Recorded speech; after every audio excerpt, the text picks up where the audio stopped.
성령 강림 주일로 우리가 오늘 함께 하나님 앞에 예배 드리고 있습니다. 이 시간 우리 함께 하나님의 말씀 보겠습니다. 사도행전 2장 1절로 우리 13절의 말씀 함께 보겠습니다. 사도행전 2장 1절로 13절의 말씀입니다.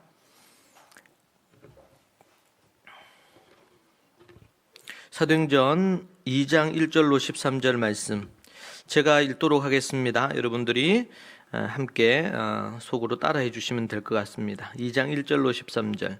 오순절 날이 이미 이름에 그들이 다 같이 한 곳에 모였더니 호련히 하늘로부터 급하고 강한 바람 같은 소리가 있어 그들이 앉은 온 집에 가득하며 마치 불의 혀처럼 갈라지는 것들이 그들에게 보여 각 사람 위에 하나씩 임하여 있더니 그들이 다 성령의 충만함을 받고 성령이 말하게 하심을 따라 다른 언어들로 말하기를 시작하니라.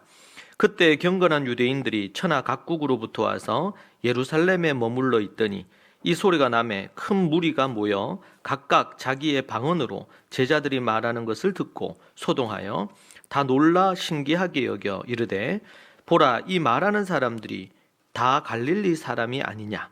우리가 우리 각 사람이 난 곳 방언으로 듣게 되는 것이 어찌 됨이냐? 우리는 바데인과 메데인과 엘람인과 또 메소포타미아, 유대와 갑바도기아, 본도와 아시아, 부르기아와 밤빌리아, 애굽과 및 구레네에 가까운 리비아 여러 지방에 사는 사람들과 로마로부터 온 나그네 곧 유대인과 유대교에 들어온 사람들과 그레데인과 아라비아인들이라. 우리가 다 우리의 각 언어로 하나님의 큰 일을 말함을 듣는도다 하고 다 놀라며 당황하여 서로 이르되 이 어찌 된 일이냐 하며 또 어떤 이들은 조롱하여 이르되 그들이 세술에 취하였다 하더라. 아멘.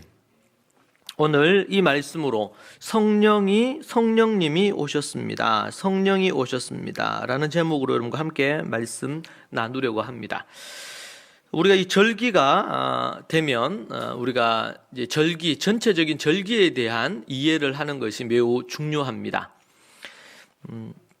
하나님께서 우리에게 이 절기를 주셨는데 이 특별히 구약에서 또 신약으로 이어지면서 나타나는 큰 절기가 3대 절기로 나타나는데 첫 번째가 이제 유월절입니다. 유월절.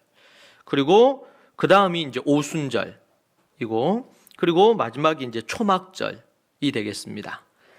이 유월절과 오순절과 초막절 부분들이 있는데 이 절기가 이제는 모두 다 예수님에게 초점이 맞추어져 있는 절기들이죠.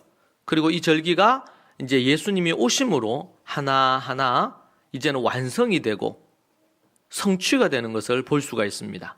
그래서 유월절은 예수 그리스도가 오셔서 십자가에 달리시고 부활하신 십자가 그리고 십자와 부활절이라고 우리가 말할 수 있겠고 그것을 우리가 줄여서 부활절이다 이렇게 표현을 합니다. 그리고 그 다음으로 예수님께서 이제 십자가에 달려 죽으시고 부활하시고 그리고 나서 그 이후 40일째 되는 날 승천절이라고 보통 하는데 40일째 되는 날 예수님이 모든 사람들이 보는 앞에서 많은 이들이 보는 앞에서 하늘로 올려 승천하셨습니다. 그리고 가신 그대로 오실 거라고 그렇게 성경은 우리에게 얘기해 주고 있습니다. 그리고 나서 그로부터 10일 후 예수님이 기다리라 이렇게 얘기를 했는데 성령을 기다리라 이렇게 얘기를 했죠. 그래서 성령 강림절이 이 오순절에 있습니다. 그 첫 번째 절기가 유월절, 그리고 두 번째가 이제 오순절인데 이 오순절은 우리 성령 강림절로 완성이 됐습니다. 유월절은 이제 십자 부활절로 완성이 됐고 오순절은 성령 강림절로 완성이 됐습니다. 그리고 이제 역사 속에 이제 가을이 되면 이제 초막절이 있습니다. 초막절에는 나팔절, 대속제일, 초막절이 있는데 이것은 예수님의 재림에 관한 절기입니다. 1년 동안 명절이죠. 명절 절기들이 쭉 이어지는데 하나님께서 이 절기를 인간에게, 이스라엘에게 1차적으로 주셨습니다. 왜 주셨느냐? 그것은 바로 주님과 만남을 더 깊이 갖기 위해서, 하나님과의 만남을 통해서 그 하나님의 백성들이 하나님의 사람으로 살도록 하기 위해서, 또 더 나아가서 생명력 있는 삶을 살게 하기 위하여, 그것을 위해서 하나님은 절기를 주셨습니다. 절기. 이 절기가 앞에 이제 3대 절기를 얘기했는데 좀 더 자세히 얘기하면 8가지 절기가 있습니다. 8가지. 절기 중에 첫 번째 절기가 뭡니까? 안식일. 안식일. 레위기 23장에 보면 나오죠. 안식일. 이 안식일은 뭘로 완성이 됐어요? 주일로 완성이 됐습니다. 주일로. 그러니까 우리가 완성이 됐다는 말은 이 안식일은 버리고 유월절은 버리고 앞에 걸 다 버리고 완성이 됐다는 게 아니고, 그때로부터 출발을 해서 그림자였고 이제는 그 그림자가 뭐예요? 실체로 완성이 된 거죠. 그러니까 이 안식일에 하나님 앞에 어떻게 하루를 하나님께 온전히 드릴지에 대한 그 모든 내용들이 그 안에 다 담겨 있어요.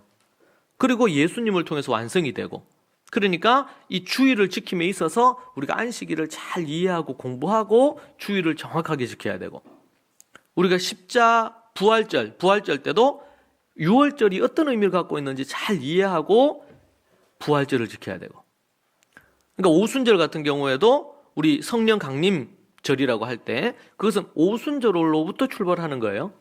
그래서 성령 강림절의 의미를 정확하게 이해하고, 그렇게 할 때 소위 말해서 신앙 생활을 하는데 신앙의 깊이가 제대로 있을 수 있다.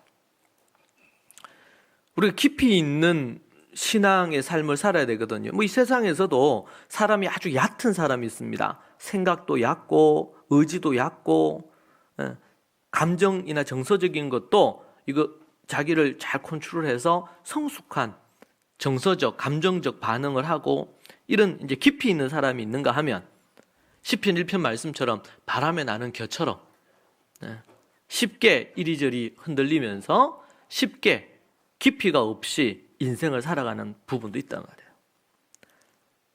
그래서 시편 1편에서도 시냇가에 심은 나무처럼 그런 이들이 되라고 성경이 우리에게 얘기하죠. 바람에 나는 겨처럼 악한 자들이 사는 것처럼 살지 말고 시냇가에 심은 나무처럼 철을 따라 과실을 맺고 그런 존재로 살도록, 이 땅에서 인생을 살아가는데 그렇게 바람에 나는 겨처럼 사는 인생이 있는가 하면 시냇가에 심은 나무처럼 사는 인생이 있단 말이에요. 이걸 이제 어릴 때부터 찬찬히 교육을 하면 10대 이미 중등, 고등 그 이전부터 시냇가에 심은 나무처럼 뿌리를 내린 이런 깊이 있는 삶을 살 수가 있어요. 그런데 그렇게 훈련되지 않고 준비되지 않으면 때로는 나이 50, 60이 넘어갔는데도 불구하고 얕은 인생, 바람에 나는 인생, 그걸 성숙하지 못한 그런 모습으로 가는 거예요.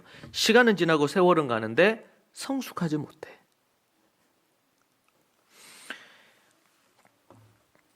자, 그래서 우리가 이 절기를 하나님이 주신 이유는 뭡니까? 바람에 나는 겨처럼 인생 살지 말고 시냇가에 심은 나무처럼, 우리에게 일주일에 한 번 돌아오는 이 안식 주일이죠. 주님의 날, 주일을 왜 주셨습니까?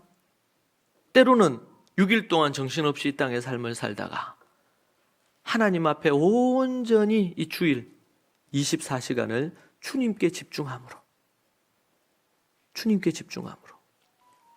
얕은 인생이 아니라 정말 하나님을 깊이 알고 주님을 의지하면서 성숙해가는 인생이 되게 하시려고, 그러려고.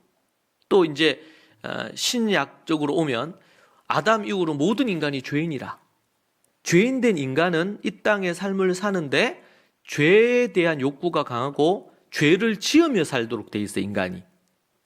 자, 그런데 이 죄인된 인간을 구원하시고자 아담에게는요, 짐승을 잡아서 가죽옷을 입히셨어요.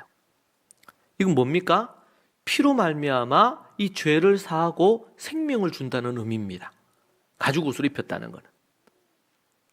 자, 그런데 그 가죽옷은 영원하지를 못하죠. 구약에서도 레위기에 보면 피해 제사를 드렸어요. 그것은 일시적인 죄사함을 얻게 하는 것입니다. 그래서 대속죄일 날 대제사장이 지성소에 들어가서 하나님 앞에 예배하고 이 백성들의 모든 죄를 용서해 달라고 대제사장이 대신 하나님 앞에 속죄를 위해서 들어갑니다. 짐승의 피를 뿌리면서. 왜요? 죄사함. 매년 1년에 한 번씩 반드시 그걸 했어야 돼요. 하나님께서 그들을 용서하지 않으면 들어갔던 대제사장이 역사를 보면 죽여요. 하나님 그 자리에 죽여버리십니다. 그래서 대제사장이 지성소로 들어갈 때 그가 뭘 단 옷을 입습니까? 방울을 단 옷을 입고 들어가요. 왜? 밖에 있는 백성들이 소리가 들을 때 방울 소리가 들리면 대제사장이 살아있는 거예요. 그런데 방울 소리가 안 들려. 그럼 뭐야? 하나님이 지금 1년 동안 이 백성들이 범죄한 것에 대한 하나님의 심판과 저주가 임했다는 증거로 하나님이 대제사장을 죽여버리십니다. 그래서 그렇게 제사를 드릴 때 반드시 부제사장이겠죠. 혹여라도 대제사장이 하나님의 심판으로 그 자리에 죽어버리면 대신 이걸 집도를 해야 되니까 대기를 하고 있어요.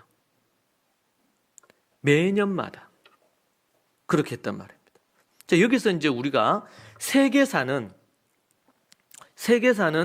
죄의 문제를 중요하게 다루질 않아요. 세상 역사는. 그죠? 세상 역사는. 여러분, 그것을 보기에 참 좋은 거는 창세기 4장과 5장을 보면 그게 나와요. 창세기 4장에 보면 가인의 후손들의 역사가 나옵니다. 또 누구의 후손의 역사가 이어서 나오냐면 아벨, 셋의 후손의 역사가 나옵니다. 여러분, 이 두 족보의 가장 큰 특징이 뭡니까? 가인의 족보, 불신의 족보, 믿지 않는 자들의 족보는 무엇을 성취했느냐의 부분이에요. 최초로 음악을, 최초로 성을. 그래서 거기에는 족보에는요, 누가 어떤 일을 했는지를 기록을 했어요. 어떤 일을 했는지를. 그런데 셋의 후손들, 거기에 대표적인 인물이 에녹, 그리고 노아, 이런 인물들이죠. 거기에 보면 그 노아나 그 에녹이나 이런 분들은요, 거기 성경에 보니까 셋의 후손들은 거기에는 다른 거 없어요. 하나님과 함께 동행했더라.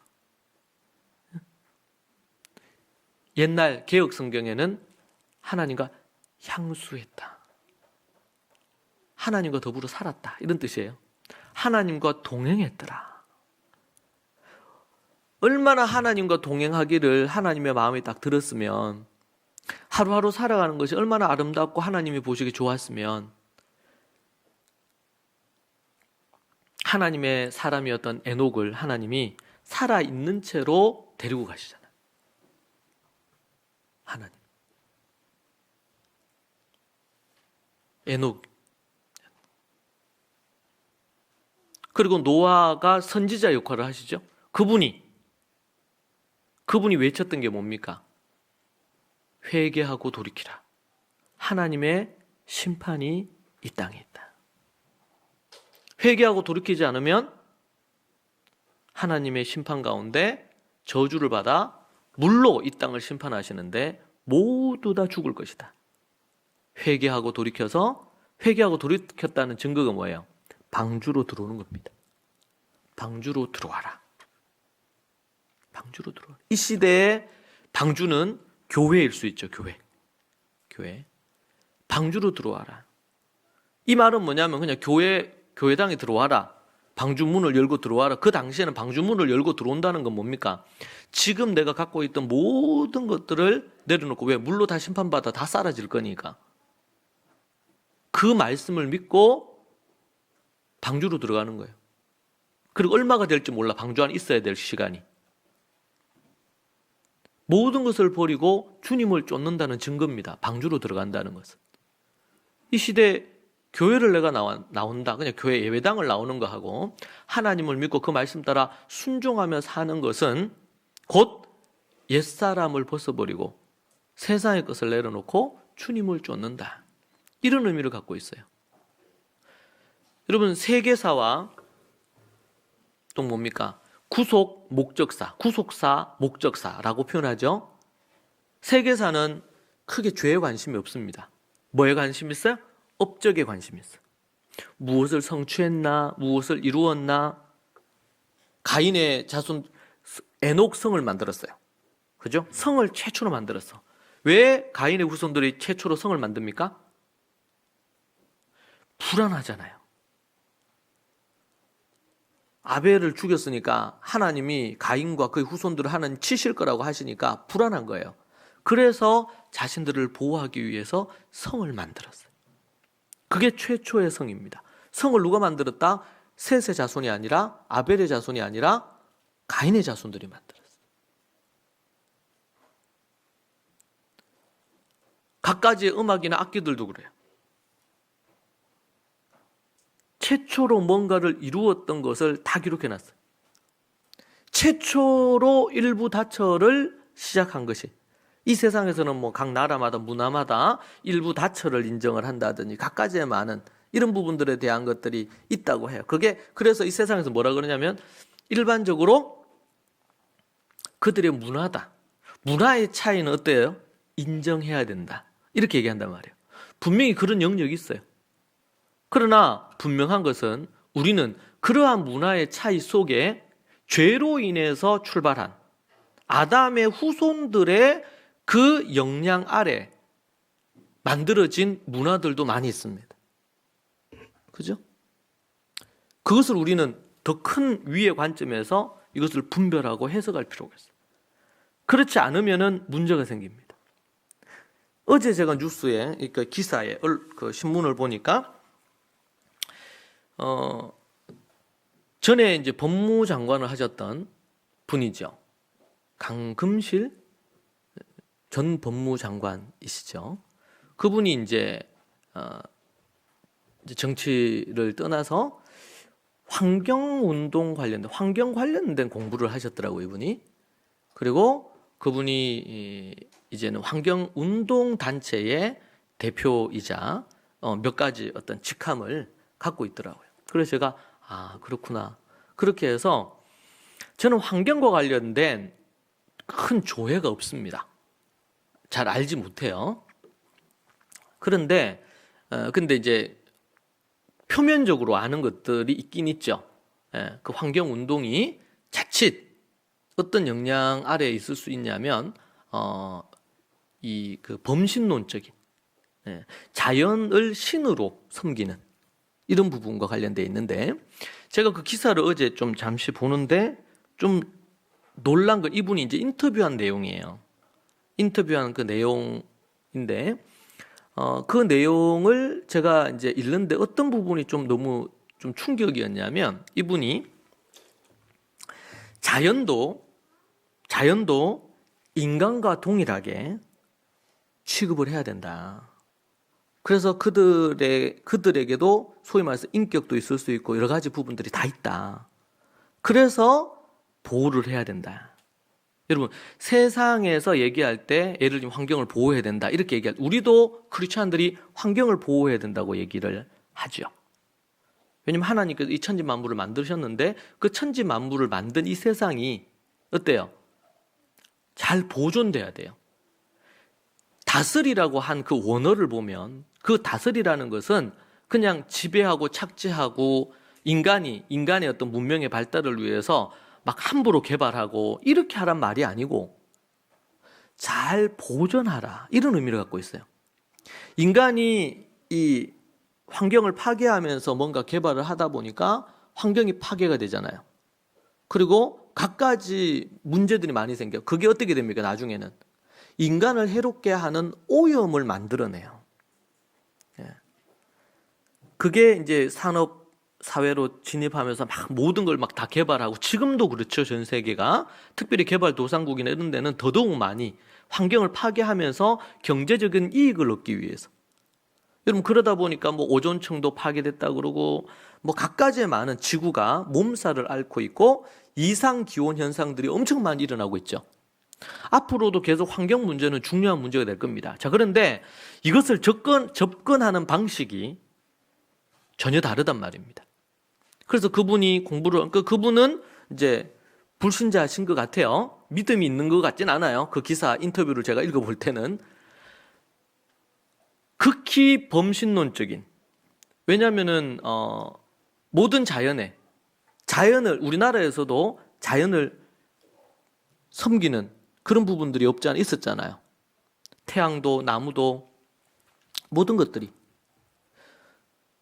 여러분 요즘도 보면은 우리 애완견이나 이런 부분들 있죠. 고양이나 뭐 개나 여러 부분들에 대한 워낙 이제 현대가 외롭게 생활하고 이렇게 하면서 그러면서 이제 그런 반려견이라 그러죠. 근데 여러분 어떤 현상들이 나타나냐면 인간의 어떤 목숨이나 인간의 어떤 이익보다 그러한 부분들에 대한, 우리가 환경을 보호해야 되고 또 동물을 보호해야 되고 여러 부분이 있지만 거기에는 우선순위가 인간이 우선되고 하나님께서 인간에게 먹을 채소와 식물을 먹을 것으로 주시고 나중에 노아 홍수 이후에는 홍수로 인해서 먹을 것이 아무것도 없게 된 거예요. 그런데 홍수 때 방주에 그때 한 쌍씩 해가지고 다 넣었잖아요. 그래서 거기에 나오는 그때부터 육식을 하도록 하나님 허락하셨거든요. 고기를 먹을 수 있도록 그렇게 허락하셨단 말이에요. 그때. 자, 여기에서 이제 뭐야? 동물 보호 단체와 충동이 일어나는 거예요. 왜 인간의 어떤 필요를 위해서 동물을 잡거나 아니면은 생선이나 이런 부분들 그렇게 해서 먹느냐? 심지어 인간의 생명보다도 반려견의 어떤 부분들에 대한 걸 더 귀중하게. 제가 몇 주 전에도 기사를 봤는데 한국 최초로 불교에서 이제 반려 고양이가 죽었어요. 그 고양이를 위해서 이제 제를 드리는 거예요.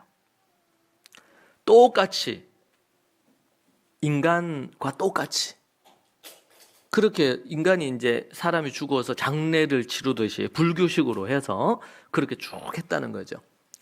1차적으로는 이제 불교는 윤회적인 사상이 있으니까 그런 부분에 토대가 없지 않아 있고, 그리고 반려동물을 잃은 사람들에 대한 슬픔을 달래기 위한 그런 어떤 의식으로 한 3시간 가까이 장례를 치렀다 그럽니다.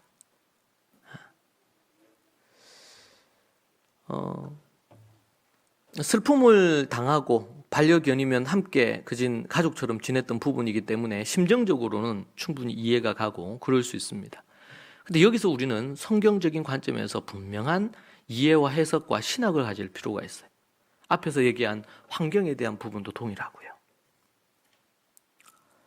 그러니까 그러한 부분들을 잃어버리게 될 때 매우 심각한 신앙의 오류가 생기는 것이죠. 그래서 저는 그 전 법무부 장관의 인터뷰 글을 보면서 이 세상에서 갖는 이 환경에 대한 이해와 접근을, 저는 환경운동과 관련해서 성경이 얘기하는 관점을 제가 조금 이해하고 있는 건 있지만 세상에서 환경에 대한 이해를 갖는 부분들에 대해서 어떻게 접근하는지 저는 솔직히 자세히 많은 것을 알지는 못합니다. 근데 그분은 이제 환경 관련된 석사까지 공부하시고 관련된 단체의 대표로 지금 일을 하더라고요.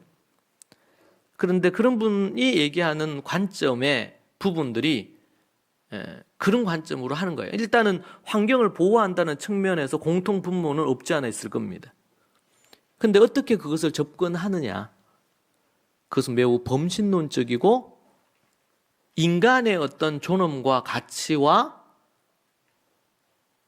이 환경과 관련된 부분에 있어서 자연의 부분을 동일시하거나 아니면 좀 더 그것을 우위에 두거나 이러한 부분들은 2차, 3차 또 다른 피해를 만들어냅니다. 그리고 하나님의 뜻을 거스리게 하는 문제가 발생을 할 수가 있습니다. 그래서 성경적인 환경운동가들이 환경신학을 정리를 하고 올바른 환경운동을 해가는 거 필요하겠죠? 그리고 세상의 그런 단체들과 오버랩, 공통점이 있는 부분은 함께 할 수 있지만 그렇지 않는 부분에 있어서는 분명히 아닌 것에 대한 목소리를 낼 필요가 있어요. 그렇지 않으면은 문제가 또 생기는 것입니다. 그것이 우상이 되는 것입니다. 문제는 자, 이 모든 것들이 하나님께서 우리에게 허락하시는 하나님을 온전히 믿고 신앙하면서 삶을 살 수 있도록 만드는 그러한 부분과 연관이 되어 있습니다. 여러분, 이 십자가와 부활의 절기는 구속, 대속, 정결함에 초점이 있습니다. 예수 그리스도의 피로 우리를 깨끗하게 하는 것에 초점이 있습니다. 그러면은 깨끗함을 입은 자들은 어떻게 살아야 되느냐? 오직 오순절, 첫 번째 오순절이 시내산에서 하나님이 토라, 하나님의 말씀, 법을 받았습니다. 출애굽을 한 것이 이제는 구속, 속량의 의미가 있다면 이제는 홍해를 건너는 것이 바로 죄사함의 의미를 갖고 있다면 시내산에서 하나님의 법인 율법을 받고 하나님의 말씀을 받은 것은 이제는 하나님의 백성으로서 백성답게 살아라 는 것의 메시지가 있어요. 그래서 이때 중요한 게 뭡니까? 법을 알고 하나님의 말씀을 아는 것. 두 번째, 우리가 성령 강림 주일이잖아요. 오순절에 마지막으로 예수님이 떠나시고 나서 성령을 기다리라. 아주 오래전 모세가 시내산에서 오순절에, 첫 오순절에 하나님의 말씀 토라를 받고, 그리고 예수님이 오셔서 이 오순절이 완성이 되면서 성령님을 기다리라. 그래서 성령을 받았습니다. 이 두 가지, 말씀과 성령으로 주님 재림하실 때까지 믿음으로 날마다 살아가야 돼. 그래서 성령 충만함은 이것은 현재 진행, 매일매일 성령의 충만함을 받아야 돼요. 네. 오늘 한 번 받고 아주 뜨거워졌다고 이것이 한 주, 두 주, 한 달, 두 달, 세 달, 1년이 가는 게 아니란 말이에요. 매일 성령의 충만함을 받아야 됩니다. 그렇지 않으면 우리는 타락하게 되고 또 하나님의 뜻을 거스려 떠나게도 된다는 것이죠. 앞에서 얘기한 것처럼 그러한 환경운동, 왜곡된 어떤 갖가지 이런 반려견에 대한 이해. 그래서 이제는 기독교회 안에서도 죽은 자들을 위해서도 예배하는 것이 중세시대 때 있었거든요. 죽은 자들이 지금 지옥에 있는데 지옥에서 연옥으로 옮기고 연옥에서 어떻게 천국으로 옮기는 이러한 면죄부를 판매를 했잖아요. 그런 것처럼 죽은 자들의 제사를 하는 거예요. 죽은 자들의 영혼의 구원을 위해서. 그런데 반려견들을 위한 장례를 한다. 추모 예배를 한다. 이것은 매우 비성경적인데 기독교에서 아니면 교회에서 그 카드를 만지작거립니다. 왜요? 교인들의 호감을 사기 위해서. 교인들 집집마다 반려견들이 있는데 반려견들이 이제 때가 되면 죽잖아요. 그들을 위로해달라고. 그래서 목사님 오셔서 우리 예를 들면 뭐 멍멍이를 위해서 예배를 인도해달라고 그렇게 여러분 이게 이제 우스갯소리가 아니고 이게 현재 일어나고 있는 일들이에요. 아쉽고 슬프지요. 근데 그거는 목사를 불러가지고 위로 예배를 드릴 만한 건 아니에요. 그 말은 뭡니까? 인간과 동일하게 본다는 의미일 수도 있고요. 요즘 워낙 개 관련된 호텔도 있고 워낙 그게 많으니까. 인간이 어떤 부분에 위로를 얻고 마음의 외로움을 달래기 위해서 그런 부분에 있어서 우리가 반려견이나 이런 부분들을 하는 것은 참 좋다고 생각합니다. 그런데 그것의 선이 어느 이상을 넘었을 때 그것은 매우 큰 또 다른 문제를 만들어냅니다. 인간과 동물은, 짐승은 많은 차이가 있습니다.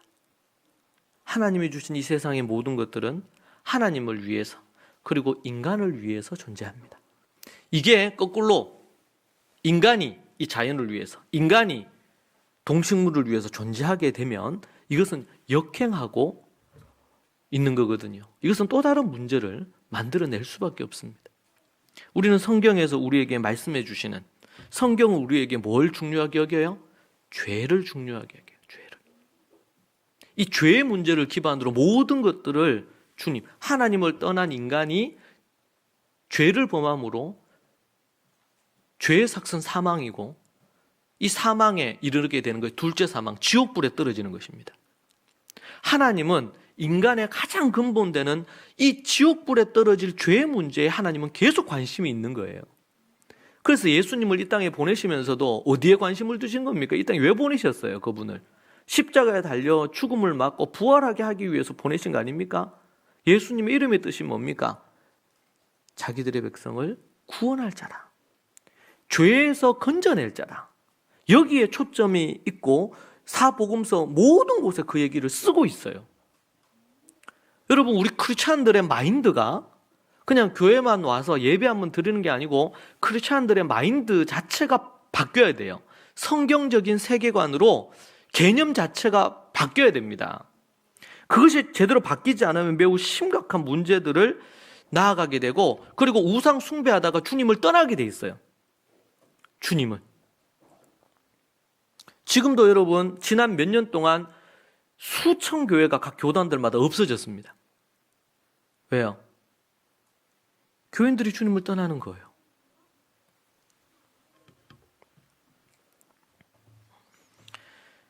그래서 우리는 이 절기 관련된 부분들을 다룰 때 하나님의 어떤 역사는 뭐예요? 죄의 문제를 다루는 역사예요. 해결하기 위한 역사입니다. 유월절 관련된 부분들이 뭡니까? 그 부분들이, 유월절 관련된 부분들이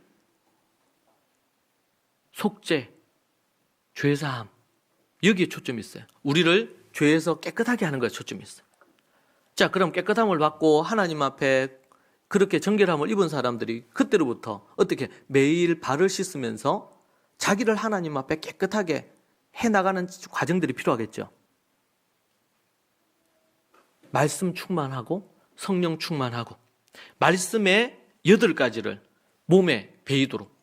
그래서 1세기 유대 교회에서는, 이스라엘 교회에서는요, 아이가 뱃속에 있을 때부터 말씀을 3번 듣고 태어나도록, 태어나고 나면 이 히브리어를 읽을 수 있어야지 성경을 읽을 수 있으니까 조기 교육을 합니다. 히브리어 교육을 2살 때, 3살 때, 4살 때부터 모세오경을 창세기 1장 1절부터 해서 하야하게 해가지고 외워지도록 만듭니다. 10년 동안 말씀으로 충만해지도록. 그리고 그 성경을 이제 초등 때부터, 초등 1학년 때부터 해가지고 성경을 공부하게 만들어서 초등 한 6학년 때까지는 기본 큰 숲을 그리게 하고, 그 이후로부터 본격적으로 다라시 연구하게 만듭니다. 하나하나 꼼꼼하게. 지금 우리가 요한계시록을 한 절 한 절 살피듯이 그것을 7년 동안 해서 기본서를 쭉 뗄 수 있도록, 그렇게 해서 초등 때 그리고 중고등 때 도합 그진 14년 동안 이루어지게 해가지고 이제는 20살이 되면 결혼을 앞두고 있는 이 자녀들이 나름의 삶의 모든 영역에, 정치, 경제, 사회, 문화, 교육 모든 영역에 가정 기본 베이스가 깔려서 그 성경적인 개념과 가치로 이 땅에서 가정을 이루면서 하나님의 믿음의 삶을 살 수 있도록 만드는 기반을 만들어내는 거죠. 여러분, 우리가 교회로 우리가 존재하면서 그렇게 하는 부분이, 우리가 가정으로 존재하면서 하는 이유가 바로 그런 부분으로 준비를 시켜서 하나님의 사람으로 우리 다음 세대들, 외조모 로이스와 어머니 유니게와 그리고 디모데 손자에게 이어지고, 또 디모데가 그 자식에게 이것이 고스란히 믿음으로 이어지도록. 만약에 그게 되지 않으면 어떻게 될까요? 성경적인 가치로 살고 예수 그리스도를 구세주로 믿는 믿음이, 이 믿음을 지키지 못하면 신앙을 버리게 되고 배교하게 되고 지옥불에 떨어진단 말이에요. 한때 믿음으로 잘 살았다, 이게 중요하지 않고 인내로 우리 계시록 14장 12절처럼 성도들의 인내가 여기에 있나니, 하나님의 계명을 지키는 것과 그리스도, 예수 그리스도를 믿는 믿음을 지키는 것. 그래서 뭐가 필요해요? 그리스도인들이 신앙생활을 함에 있어서 인내가 너무 중요한 거예요. 근데 이 인내를 언제까지 인내를 해야 돼? 1년 정도 인내하면 될까요? 아니에요, 이게. 언제까지? 그래서 이 성령 강림 주일은 우리에게 뭘 주냐면요, 6월절이나 이 부활절 같은 경우에는 단회적으로 십자가에서 죽으시고 부활하셨어요. 이 부분. 그러니까 이것이 우리가 날마다 죽고 날마다 부활해야 되는 신앙을, 십자가와 부활 신앙을 가져야 되죠. 그러나 이것은 단회적인 사건으로 출발을 해요. 그런데 이 이후에 성령, 하나님의 말씀 받고 성령을 받은 이 오순절, 성령 강림절은, 이것은 언제까지? 우리 주님이 재림하실 때까지 지속되는 거예요. 계속.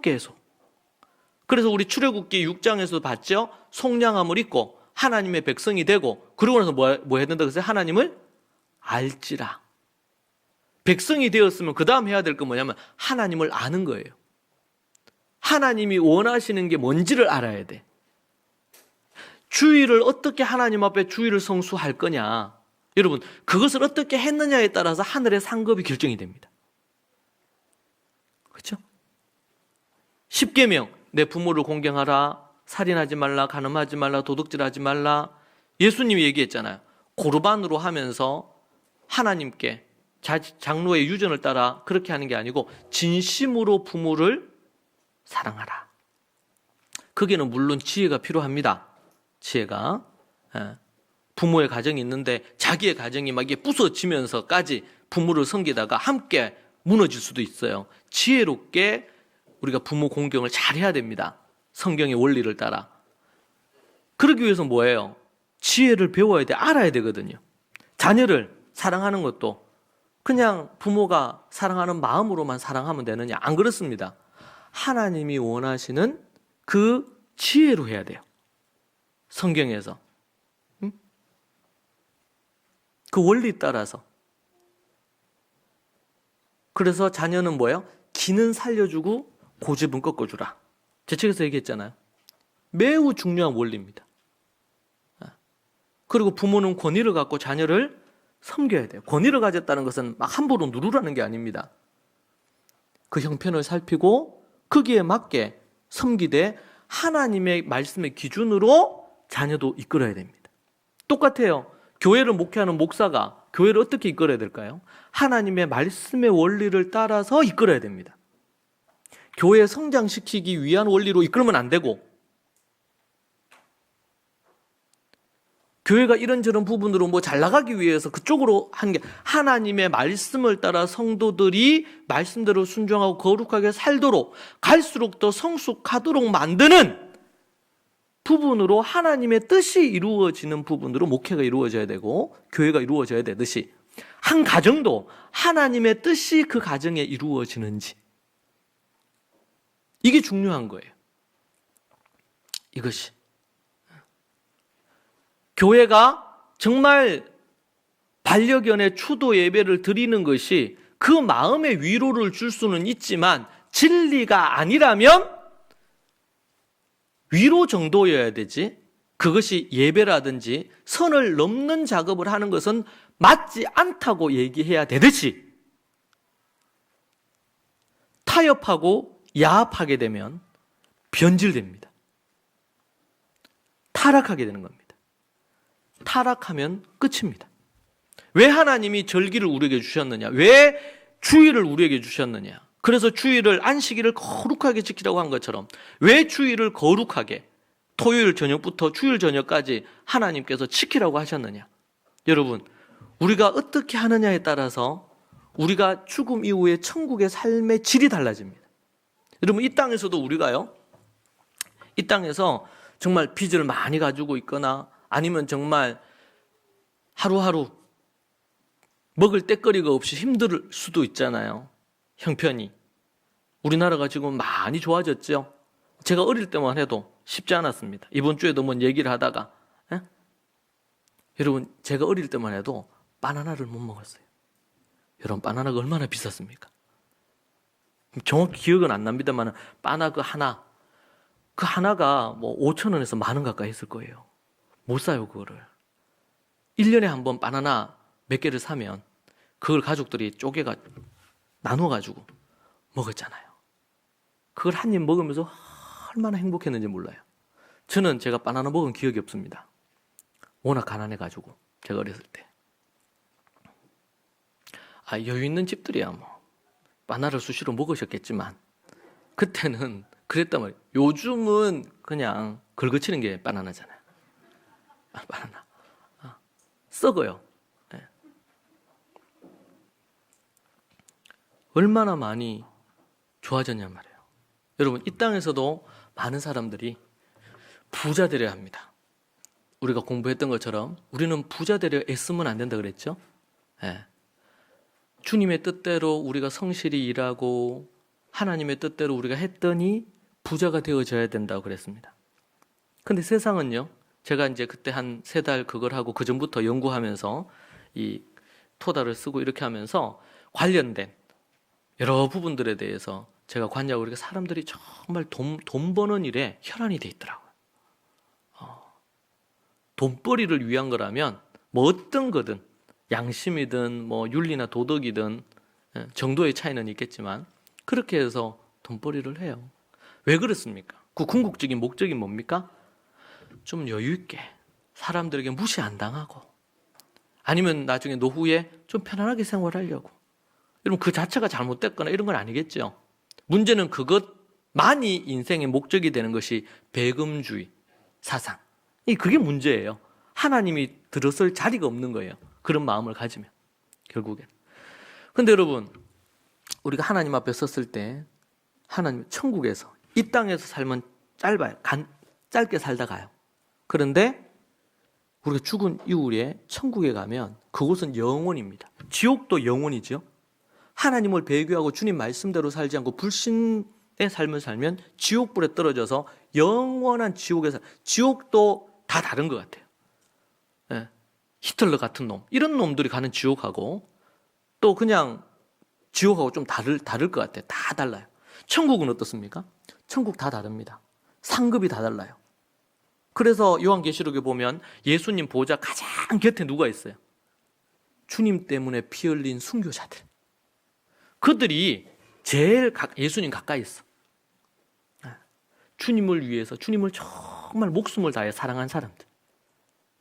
많은 이들이 배교하고 주님 떠날 때, 우리나라도 신사참배할 때 대부분 신사참배가 여러분 모든 총회장을 중심으로 교단들이 다 했습니다. 장로교부터 다 해가지고.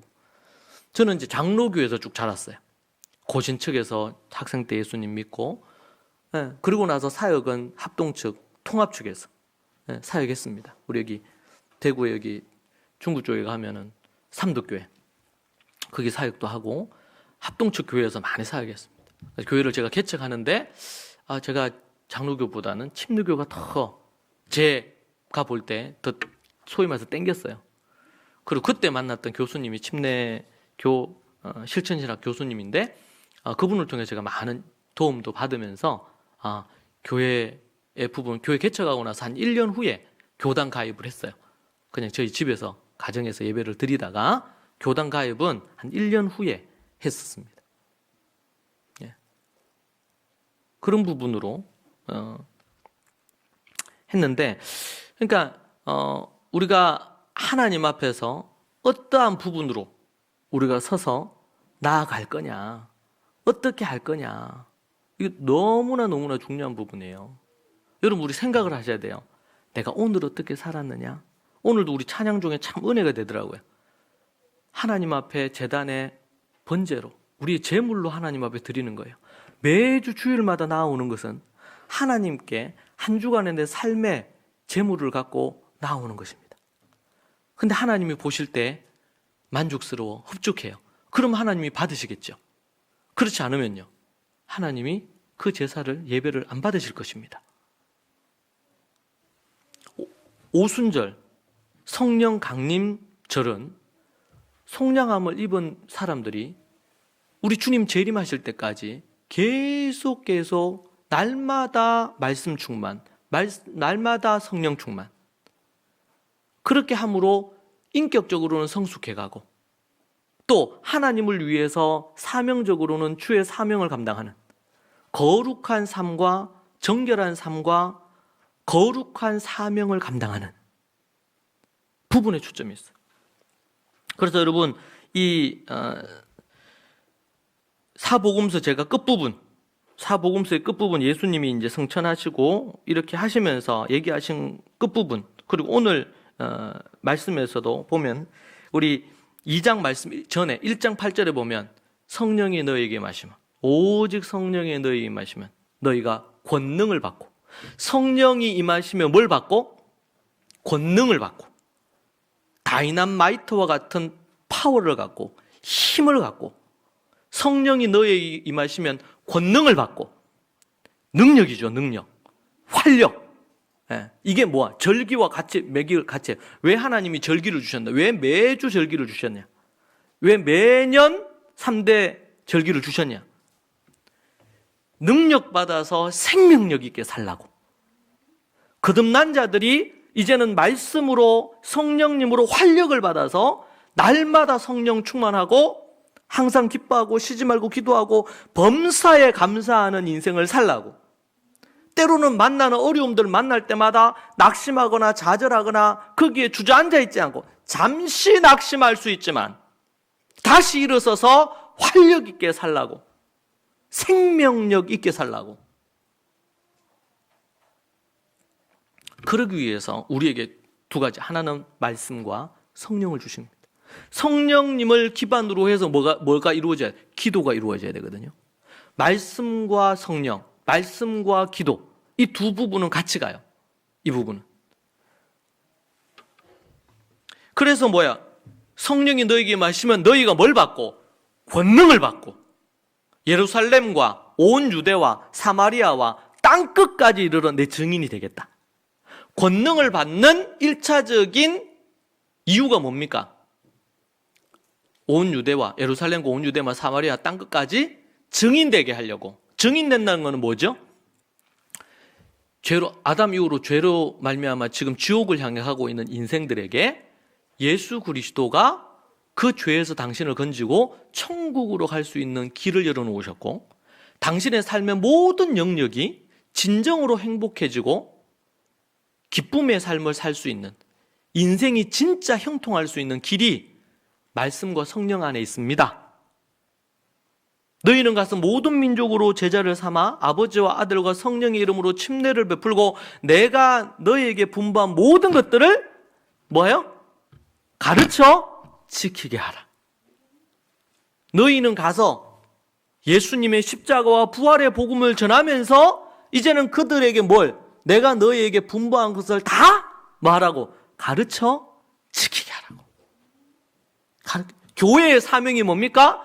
예수 그리스도의 십자가와 부활의 복음을 전하고 66권 성경의 말씀으로 어떻게 하나님 앞에서 하나님이 어떤 분인지를 알고 우리가 어떻게 살기를 원하시는지를 구체적으로 알아서 그것대로 가르쳐 지키게 하기 위한 것이에요.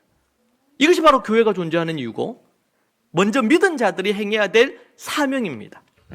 자, 성령이 너에게 있으면 권능을 받는다 그래서 권능을. 여러분, 성령님이 우리 하나님을 믿음을 갖도록 또 만들어주시는데 성령님이 하시는 사역이 20여 가지가 넘어요. 죄를 깨닫게도 하시고 회개하도록도 만들고요. 믿고 예수님을 주님이라고 고백하도록 곁에서 돕는 분도 성령님이에요. 그래서 성령이라는 이 파라크레이토스라는 이 단어는 곁에서 돕는 자라. 곁에서 돕는 자라. 여러분 예수님을 믿은 이후로 정말 중요한 것이 두 가지, 말씀과 성령님인데, 말씀 정말 중요하죠. 말씀이 중요한데 말씀과 관련된 8가지를 한 가지 한꺼번에 먹으면 체하니까 한 가지 몸에 배이도록 만들어야 됩니다. 초대교회 성도들은 어릴 때부터 뱃속에 있을 때부터 말씀 들려주고 하야 외우게도 만들고 묵상하게도 하고 이렇게 해가지고 몸에 아예 배이도록, 그렇게 해서 이제 이제 13살 14살이 되면 스스로 부모가 뭐 하라고 말하지 않아도 스스로 시간을 정해서 말씀을 연구하고 깨닫고 그것을 또 정리하고 이렇게 해서 다른 사람을 가르칠 수 있도록 13살 때부터 훈련을 쫙쫙쫙 시키잖아요. 그러니 그것을 7년 해가지고 20살이 됐다 합시다. 그러면 하나님의 말씀에 대해서 박식하죠. 신학대학원 나온 사람보다 더 나을 수 있어요, 여러분. 그게 어릴 때부터 이루어지면. 근데 문제는 교회에서, 저도 그렇습니다만 어릴 때부터 우리는 그런 교육을 받지를 못했어요. 주일날 설교 듣고 아니면 예배 때 설교 정도 듣는 거, 주일 학교에서 분방 공부 한 20-30분 하는 거, 그게 전부 아니었습니까? 그렇게 해서는 안 되죠. 매일매일. 또 이 말씀과 더불어 뭐 해야 돼요? 곁에서 돕는 이. 여러분, 누군가가, 제가 이제 매일 약을 먹어야 되는데 어제하고 깜빡 잊고 약을 안 먹은 거예요. 그래서 제가 우리 둘째 딸이, 안 되겠네 아버지, 제가 매일 확인을 해드려야 되겠어요. 옆에서 누가 비서가 있어가지고 지금 약 드실 시간입니다. 이걸 체크를 해준다든지, 오늘은 누구를 만나러 뭐 어떻게 하셔야 됩니다. 오늘은 뭐 어떤 일을 하셔야 돼요. 이런, 만약에 그런 게 있다면 얼마나 좋겠어요. 만약에 내가 어떤 걸 하다가 좀 낙담이 됐어, 좌절이 됐어, 그럼 곁에서 또 어때요? 힘들고 어렵지만 이 어려움을 넘기고 나면 또 잘 될 겁니다. 힘내세요. 이게 이제 성경에 보면 바울을 데리고 왔던 초대교회 바나바가 하셨던 사역이잖아요. 권하는 사역, 권위 사역이죠.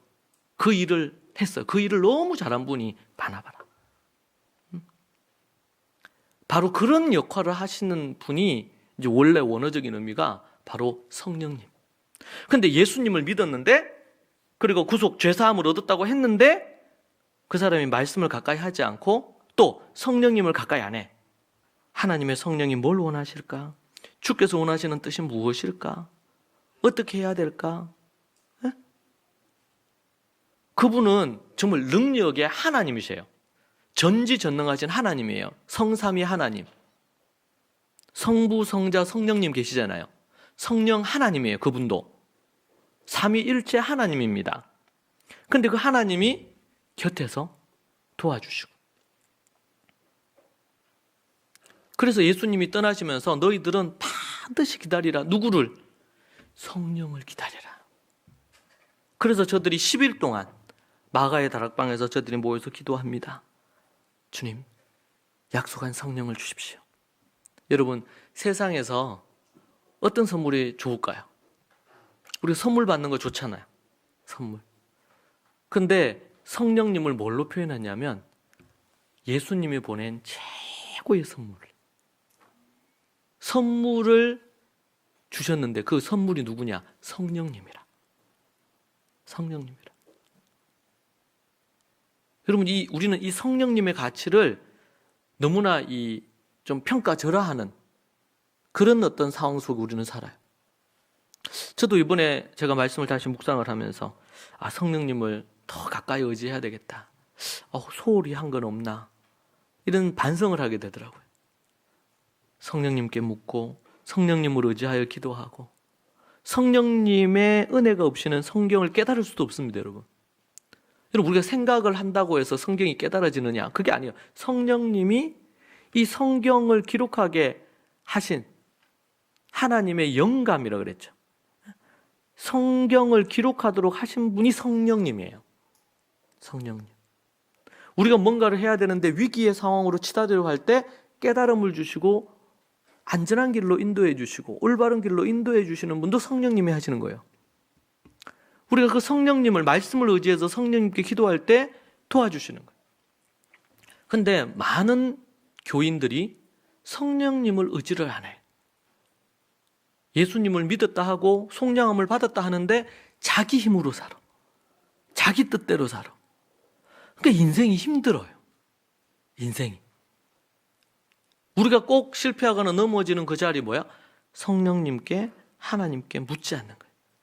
우리가 하나님께 묻는다 그럴 때 그것은 다른 말로 표현하면 성령님을 의지해서 묻는 거예요. 여러분, 예수님을 믿고 거듭난 이후로 성령님께 묻고 하나님의 말씀에 근거해서 어떤 인생의 결정들을 하셨습니까? 여기에 이제 하나님께서 믿고 나면 영적인 어린아이라. 여러분, 아이가 집에 태어나면 어떻게 합니까? 애를 그냥 놔두면 알아서 큽니까? 어머니가 젖도 주고 부모가 아이들을 씻겨도 주고 필요한 환경도 만들어주잖아요. 창고 안에 넣어놔버려요, 애를? 그러진 않잖아요. 그래서 하나님이 교회를 두시고 영적인 관계 안에 목사를 두시고 먼저 믿음에 선 사람들을 주신 거예요. 왜? 갓난아이로 있다가 그냥 죽어버리면 안 되니까. 아니면 영양실조라. 교회를 다니는데 성도 중에 영양실조적 성도들이 있어요. 말씀도 약하고 성령님의 인도도 못 받아. 근데 그럼 어린 아이면은 부모의 권위 아래서 말이라도 들어야 되는데 그렇게도 잘 안 해. 각기 제 길로 간 것처럼 그렇게 살아. 그러니까 어떻게 돼요?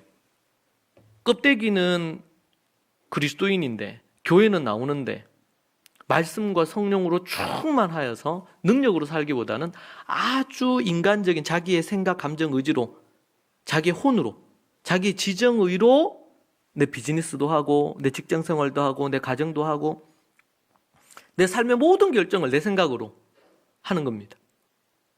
묻질 않아요. 하나님께 묻지 않고 목사님께 묻지 않고 함께 믿음에 함께한 사람들에게 기도 요청을 하지 않고 그냥. 그럼 어떻게 됩니까? 성령님, 곁에서 돕는 성령님도 외면하고 하나님이 영적인 어린아이, 하나님의 몸된 교회도 외면하고 뭐 교회는 왔다 갔다 할 수는 있지만 하나님도 외면, 성령님도 외면하고 또 교회도 외면하고 영적인 관계도 외면하고 그럼 얼마나 피폐한 신앙생활을 하겠어요? 그러면서 제대로 하나님의 관점을 성경적인 세계관을 배우지 못하겠죠? 그러면은요 내 가정 문제, 내 사업 문제, 내 직장 문제, 내 삶의 문제, 내 내면의 문제 각가지의 문제들이 생길 때 이것을 어떻게 풀 수 있는 하나님이 이미 도구들을 다 주셨는데 그것을 도울 수 있는 부분도 다 주셨고 그런데 뭐야? 그런 것들을 하지 못하는 거예요. 그래서 여러분 이 성령 강림 주일은 뭐만큼이나 부활절만큼이나 우리에게 너무나 중요한 시즌이에요. 그리고 이건 뭐예요? 언제까지? 우리가 참 제가 이거 해보니까 예수님으로 이 모든 절기가 이루어졌거든요. 12월 25일 그 날짜가 정확하게 예수님이 탄생하신 날인지는 이거는 학자들 사이에 이견들이 많습니다. 어떻게 됐든지 간에 이 겨울에 예수님이 오신 걸로 그렇게 나오고 자 그러고 나서 어떻게 됩니까? 예수님이 십자가에 달리시고 부활하셨잖아요. 부활절, 6월절. 그리고 나서 50일째 되는 날 오순절에 성령이 강림하시면서 말씀, 성령으로 충만한 부분이 되고요. 그리고 나서 가을이 되면 나팔절. 예수님이 부활하실 것을, 예수님이 재림하실 것을 보여주는 거예요. 요한계시록에 메시지가 있는 것이 바로 이 가을절기, 재림입니다. 재림. 그러니까 예수님의 탄생으로부터 해가지고 예수님이 십자가에 달려 죽으시고 부활하셔서 우리를 깨끗하게 하시고 그리고 성령을 보내셔가지고 우리를 충만하게 하시고 그리고 하나님의 말씀 따라 순종하게 하시고 그러고 나서 주님이 재림하심으로 역사가 끝이 나는 거예요. 이게 그런 부분에서 대부분의 많은 부분이 결국에는 말씀과 성령의 충만함으로 살아가는 것입니다. 십자가와 부활의 신앙을 가지고 매일매일 십자가와 부활의 은혜를 우리가 되새기면서 말씀과 성령 충만한 인생을 날마다 살아가야 될 줄로 믿습니다. 이것이 바로 성령이 오신 이유고 목적입니다. 말씀과 성령을 우리 가운데 부어주시고 이끌어주신 이유지요. 사랑하는 여러분, 우리가 하나님 앞에서 하나님의 말씀을 우리가 묵상하고 연구하고 이렇게 하는 일에 여러분 열심을 품으십시오. 성령님을 의지하시고 구하고 찾고 두드리십시오.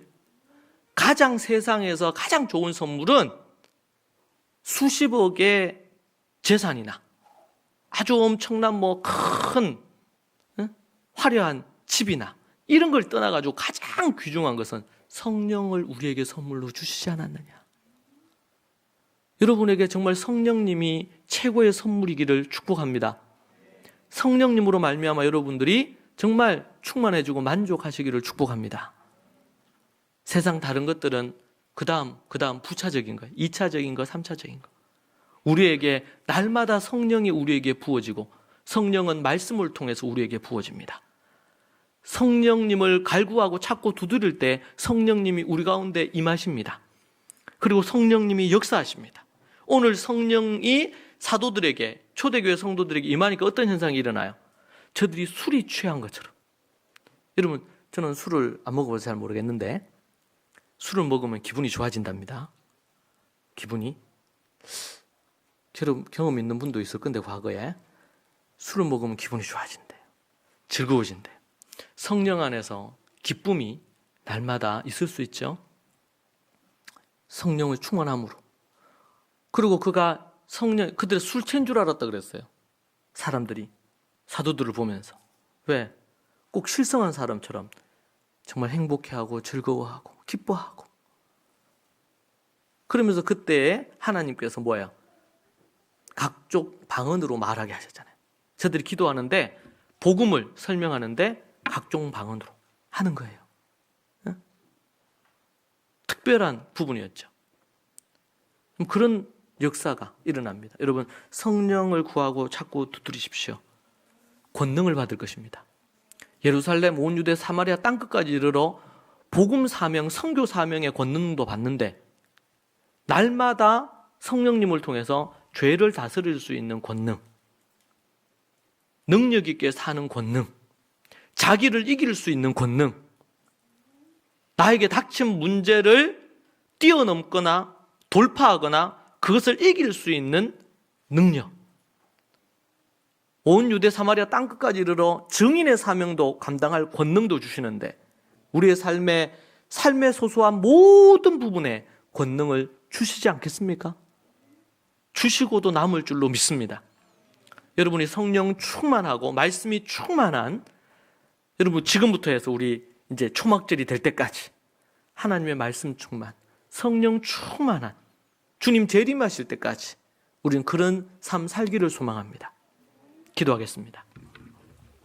살아계신 하나님 아버지 감사합니다. 정말 우리가 무엇이기에 우리를 이토록 사랑하시고 우리를 아껴주시는지,